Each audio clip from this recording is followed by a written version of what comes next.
Not long after the release of the 6T McLaren customized version, the recent network exposed a suspected OnePlus 7 real machine spy photos.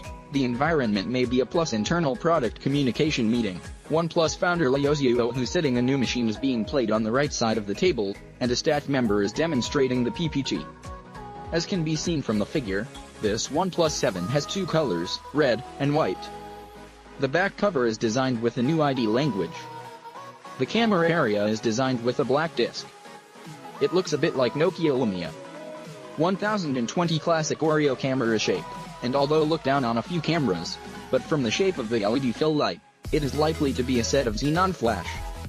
After Leo hyping in the drop screen, the perforated screen will become the new direction in 2019. Although this time it only exposes the back cover design of OnePlus 7, but there is news that the next year's OnePlus 7 will adopt a more mature perforated screen design.